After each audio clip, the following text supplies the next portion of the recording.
We're back. It's interesting. We're learning about how we do this, aren't we, Michael? Oh, absolutely. You learn all the time. You say things. I don't know about you, John, but sometimes I'm talking, then suddenly go, "What's the point I'm trying to make on this one?" That's right. Yeah. And I think when people look, they go, "Oh, they script this," but we don't. No, we don't script this. Not at all. This is live. Yeah. So we talked about leadership as influence. Yeah. Now, leadership is influence on people, and the first person you actually need to address is yourself. Yeah. You've got to figure out on the paradigm of leadership, where are you at? What do you understand?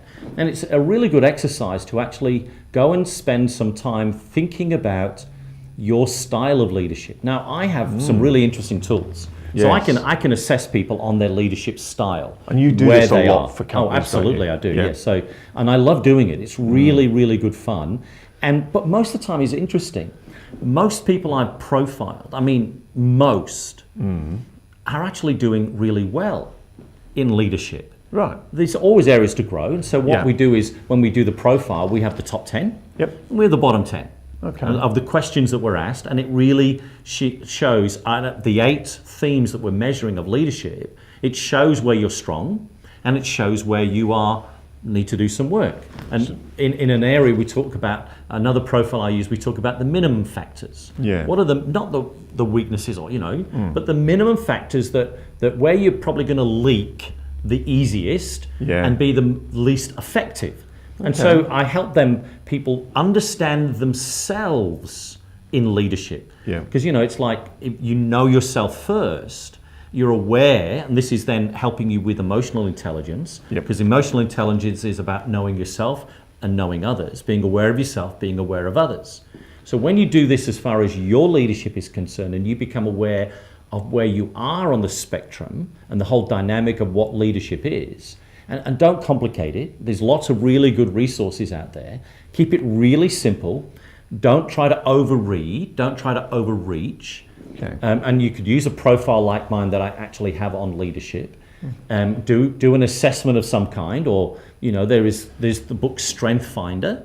I was going to say, you could do an easy assessment on your skills. Because I've heard you talk about Strength Finder before, but you just said something interesting before. You said these 8 areas of leadership. Yes. What's number 1? Okay. Number 1. Let me put my glasses on. So number 1 is. Sorry, I was trying to read your notes, but I haven't got my glasses on either. So the number 1 and theme that we would be measuring to hold a strong set of values and have the ability to understand people's feelings.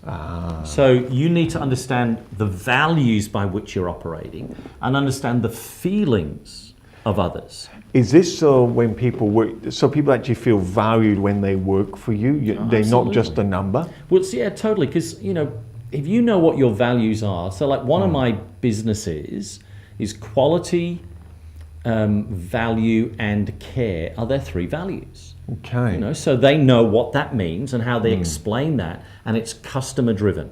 I like how you said they know what that means and explain it, because it can mean different things to different people. Absolutely, it does. Totally, it does. And I know so they've got descriptors. Yeah, I know when you work with them, you like the descriptors. Oh, absolutely. So and that's what they're working on right now. They're working on, they got it in the business, I want descriptors better, but I also want they're working on their staff values as well, what it means, how it works, how the business works internally as well. Now, they might use the same 3, but they will have a different descriptor of how it works internally.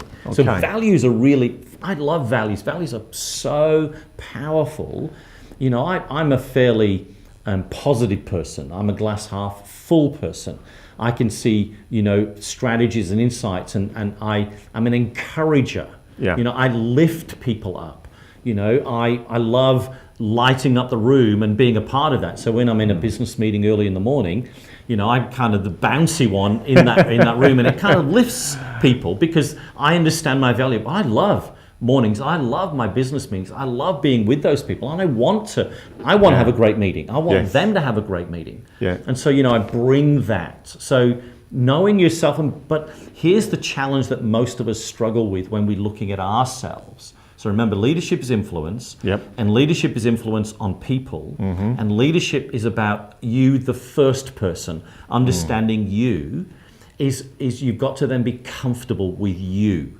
And I encourage them to do this, to look in the mirror and tell themselves they're comfortable with themselves. I recognize this about myself. I am this, I do this, I'm strong in that area, I'm confident in that area. And to tell them, I mean, physically say the words across your lips is incredibly powerful for this reason. Because the speech nerve is the central nerve to the whole nervous system, and what it does, it brings a whole dynamic to your whole physiology, which is so, so cool. And we're going to be back in just a minute. Is that right?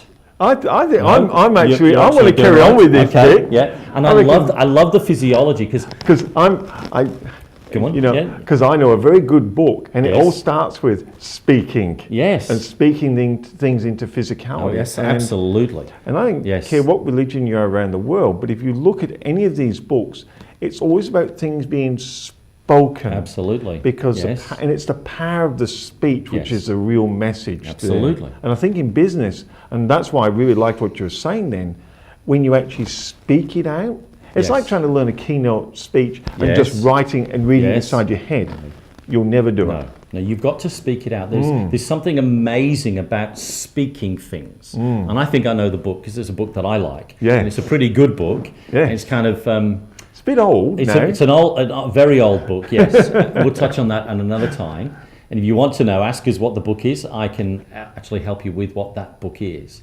And it's something that book actually helps me live life, and it gives me great principles. But it does say in there that the power of speech is amazingly creative. Yes. And so doctors are beginning to understand. You know, the doctors that are the clowns have understood the research that says laughter heals.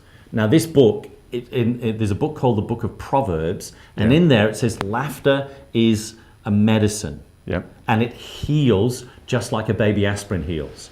And that's the power of joy and of laughter, because it's impacting, because the speech nerve is the central nerve, so the whole nervous system, and it's impacting your whole physiology. Yeah. And that's what I love. You know, so if you want to be well, be positive.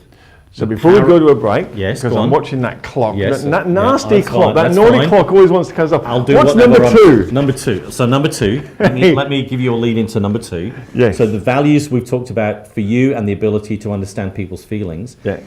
You can see possibilities and potentials that are often invisible to others. Oh, I do like that. Yes. I do like that. So we're going to be back in a minute now? We are. We are. Cool. We'll be back in a minute.